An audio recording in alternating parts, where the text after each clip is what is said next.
na pagsusuri para sa ika-4 na pagsusulit sa Araling Panlipunan.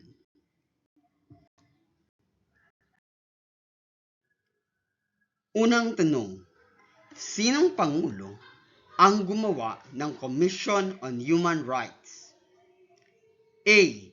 Joseph Estrada, B. Benigno Aquino III, C. Fidel Ramos, or D. Corazon Aquino? Ang sagot, letter D.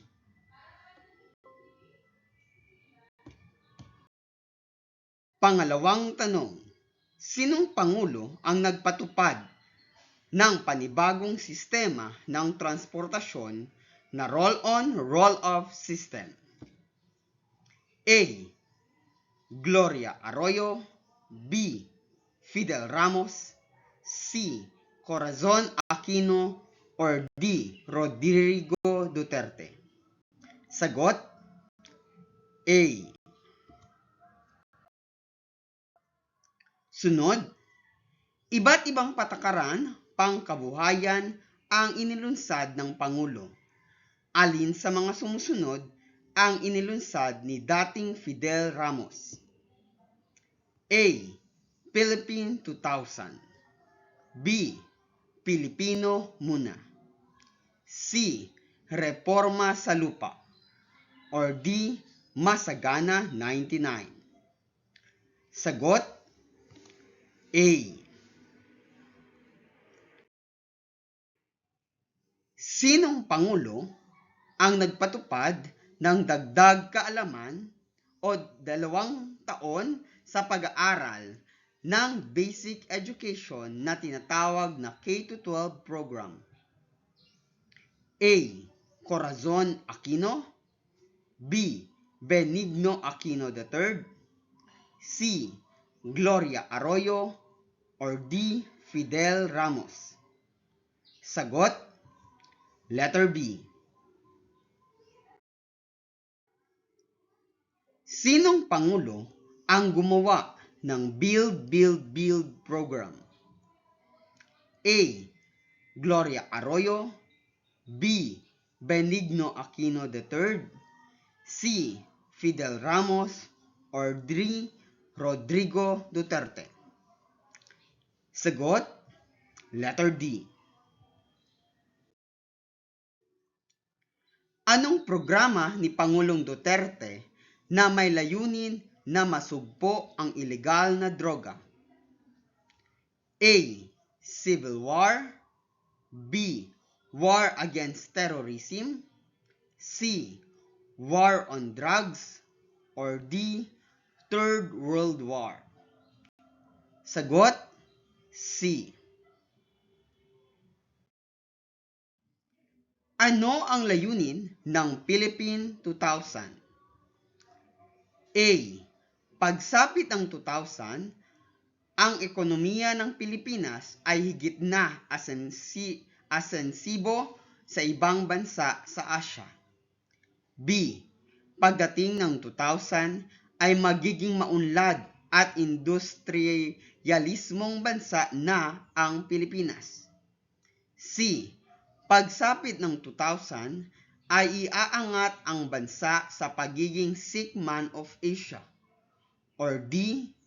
Pagdating ng 2000 ay ang Pilipinas ay magiging mayaman kaysa sa mga bansa sa Asia. Sagot, A. Sino ang pumalit kay Estrada noong siya ay nabilanggo? A. Rodrigo Duterte, B. Benigno Aquino III, C. Gloria Macapagal Arroyo, or D. Fidel Ramos? Sagot, C. Ang batas Republic Act No. 10931 o Universal Access to Quality Tertiary Education Act ay nagbibigay ng libreng tuition fee sa mga mag-aaral sa A. Kindergarten, B. sekundarya, C. elementarya, or D. kolehiyo? Sagot, letter D. Para saan ang Generic Act of 1988? A. Higit na maging abot kaya ang mga gamot. B. Maging maayos at mabilis ang paggawa ng gamot. C. Maging ligtas ang mga gamot. Or D. Magamit ang lahat ng gamot na nais ng tao. Sagot, letter A. Sa panahon ng sinong Pangulo, naging kasapi ang Pilipinas ng Association of Southeast Asian or ASEA? A. Carlos Garcia, B. Ferdinand Marcos, C. Diosdado Macapagal, or D. Gloria Arroyo? Sagot, letter C. Para saan ang Presidential Commission on Good Government? A. Para maprotektahan ng pera ng bansa sa kamay ng mga Marcos. B. Upang mabawi ang nanakaw na yaman ng pamilyang Marcos. C. Upang isulong at pangalagaan ang mga karapatang pangtao. Or D. Para bigyang halaga ng kayamanan ni Marcos. Sagot, letter B. Sinong Pangulo ang gumawa ng patakarang Pilipino muna or Filipino First Policy? A. Carlos Garcia, B. Ferdinand Marcos, C. Diosdado Macapagal, or D. Gloria Arroyo? Sagot, letter A. Ito ay ang pagsasailalim ng isang lugar sa mahigpit na kontrol ng pamahalaan. A. Martial law. B. Writ of habeas corpus. C. Presidential decree. Or D. EDSA, people's power? Sagot, A. Isa sa mga dahilan ng pagdeklara ng batas militar ay ang pagproprotesta ng mga kabataan. Ano ang pinoprotesta ng mga estudyante at iba pang kabataan? A. Nakikita nilang kamalian at mga tiwaling gawain ng pamahalaan. B. Naririnig nilang mga reklamo ng mga tao sa administrasyon. C. Sinasabi ng mga komunista sa kanila. Or D. Mungkahing nais ipatupad ng kanilang mga damdamin. Sagot, letter A. Kailan binomba ang Plaza Miranda? A. Agosto 21, 1971. B. Agosto 21, 1986. C. Pebrero 22, 1986.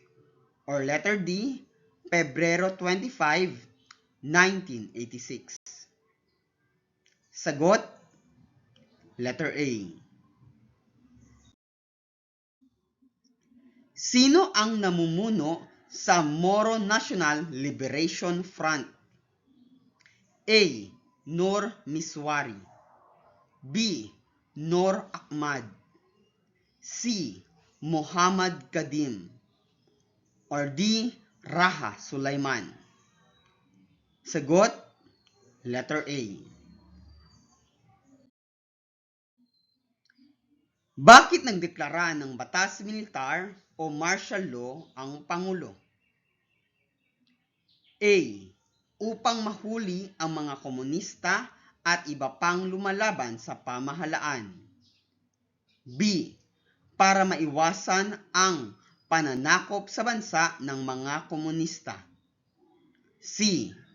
Upang matiyak na hindi magiging magulo ang bansa. Or letter D. Para mahawakan o kontrol ni Marcos ang bansa. Sagot, letter A. Ito ang nagbibigay ng karapatan sa mamamayang sumailalim sa tamang proseso ng paglilitis. A. Martial law. B. 1987 Constitution. C. Nepotismo. Or letter D. Writ of habeas corpus. Sagot, letter D. Bakit maraming nagalit sa pamahalaan ni Marcos? A. Maraming pagbabago ang ginawa sa bansa. B. Napaparusahan ang mga simpleng mamamayan. C. Iginigiit sa pamahalaan ang pagkakababa ng ekonomiya ng bansa. D. Sinisikil ang maraming karapatan ng mga mamamayan. Sagot, letter D. Bakit naging makasaysayan ang araw ng pagbaril kay Ninoy sa mga Pilipino? A. Ito ang dahilan ng pag-abuso ng mga tao sa batas ni Marcos. B. Dito bumalik ang damdaming paghihimagsik ng mga Pilipino. C. Ito ang araw na namatay ang bayani ng mga Pilipino. Or letter D. Ito ang naging dahilan upang magkaisa at lumaban ang mga Pilipino. Sagot, letter D. Isa siya sa mga kritiko ni Pangulong Marcos na nabulag sa nangyaring pagbomba sa Plaza Miranda. A. Lino Broca. B. Jovito Salonga. C. Ben Cervantes. Or D. Ninoy Aquino. Sagot, letter B. Bakit naging magulo ang snap election? A. Masasabing walang pagbabago sa mga eleksyon. B. Hindi tama ang bilangan ng boto. C. Maraming dayaan at pagbenta ng boto. Or letter D. Marami ang bumabatikos sa halalan. Sagot, letter C. Saan pumunta si Marcos pagkatapos ng panunumpa niya bilang Pangulo? A. New York. B. Alaska. C. Hawaii. Or D. California. Sagot, C. Kailan naganap ang makasaysayang snap election? A. Pebrero 22, 1986. B. Pebrero 25, 1986. C. Pebrero 7, 1986. Or letter D. Pebrero 2, 1986. Sagot, letter C. Bakit nagsama-sama sa pagproprotesta ang mga mamamayan sa EDSA? A. Magkakaroon ng pagbabago sa bansa. B. Magkaisa para harangan ang mga sundalo ni Marcos. C. Tapusin ang rehimeng Marcos sa mapayapang paraan. Or D. Bigyan ng tulong sina Ramos at Enrile. Sagot, letter C. Bakit naging makasaysayang araw na ang EDSA People's Power sa mga Pilipino? A. Dito umalis si Marcos sa bansa. B. Nagkakaroon ng bagong pamahalaan. C. Naikamit ng taong bayan ang demokrasya. Or letter D. Naging usap-usapan ang Pilipinas sa buong mundo. Sagot, letter C.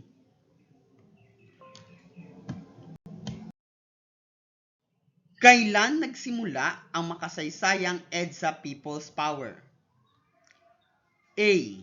Pebrero 27, 1986. B. Pebrero 22, 1986. C. Pebrero 25, 1986. Or letter D. Pebrero 14, 1986. Sagot, B. Anong ginawa ng mga loyalist ni Marcos pag-upo ni Cory sa pwesto? A. Kinausap si Cory na bumaba sa pwesto bilang Pangulo. B. Nagdaos ng maraming rally upang hingiin ang pagbitiw ni Cory. C. Pinaupo bilang acting president si Tolentino. Or D. Pinaigting nila ang mga masasamang gawain nila. Sagot, letter B.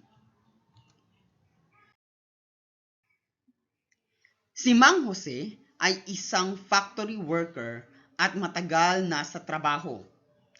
Dahil sa kakulangan ng investor sa kumpanya, ay magbabawas ang may-ari ng empleyado. Anong ipinapakita nito? A. Maaring mawala ng trabaho si Mang Jose at siya ay maghihirap. B. Kailangan bawasan ang mga manggagawa dahil sa pagbaba ng ekonomiya. C. Kailangan maghanap ng maraming investor upang manatili ang factory. Or letter D. Nalulugi na ang factory at dapat nang ipasara sa lalong madaling panahon. Answer, letter B.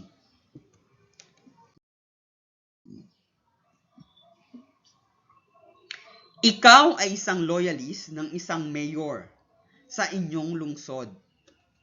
Pagkatapos ng halalan ay hindi ito nanalo. Ano ang iyong gagawin?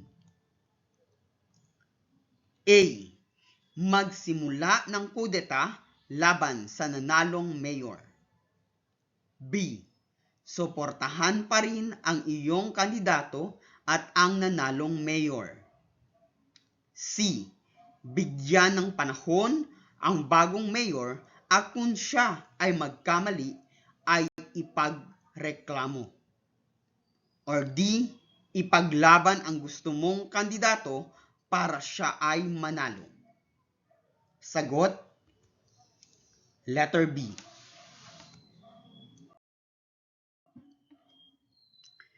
Si Aling Lolita ay may anak na walang tamang asal. Pinagalitan niya ito at binigyan ng disiplina bilang magulang. Ano ang dapat mong gawin? A. Dapat lang pagalitan ang anak dahil responsibilidad niya ito. B. Hindi dapat pinapagalitan ni Aling Lolita ang anak dahil sa karapatang pantao. C. Dapat na isumbong si Aling Lolita sa paglabag sa karapatang pantao. Or D. Pabayaan lamang ugali ng anak ni Aling Lolita. Sagot A.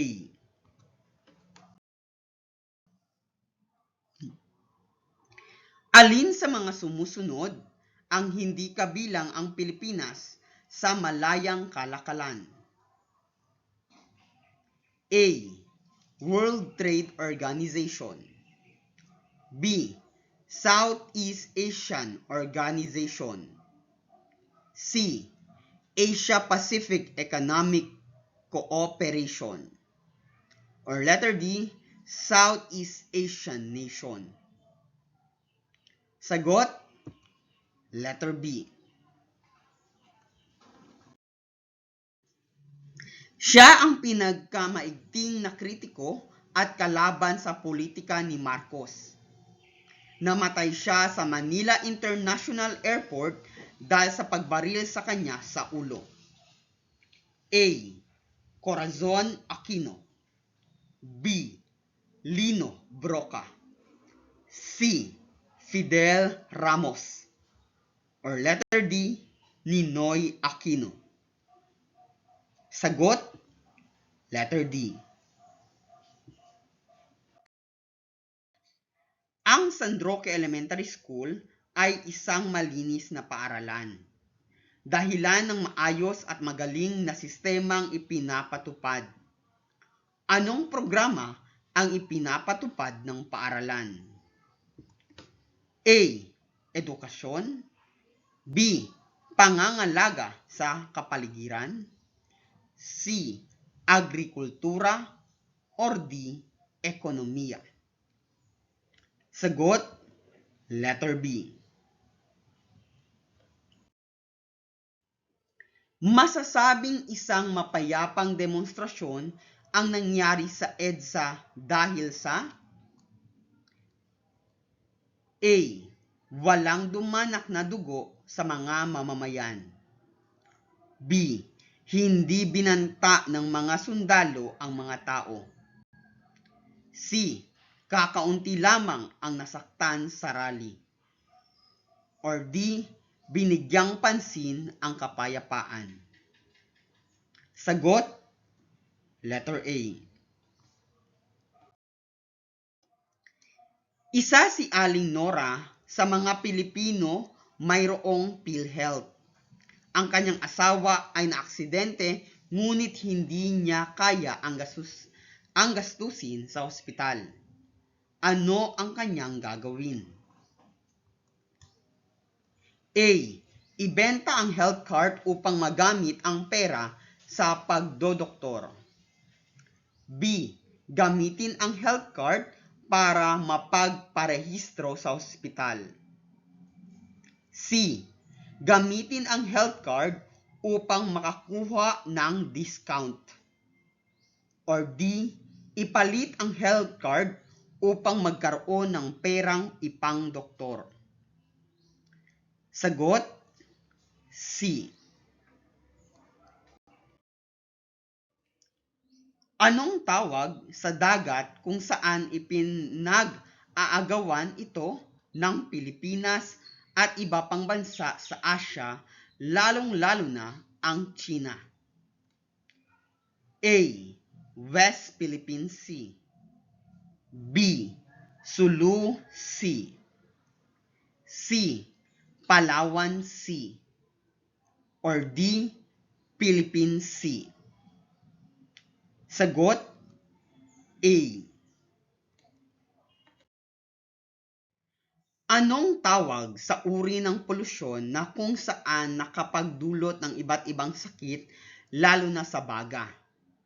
Gayunpaman, isa sa pinakamatinding bunga nito ang pagkasira ng ozone layer. A.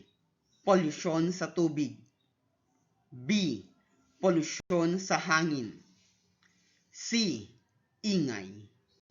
Or D. Polusyon sa lupa? Sagot? Letter B.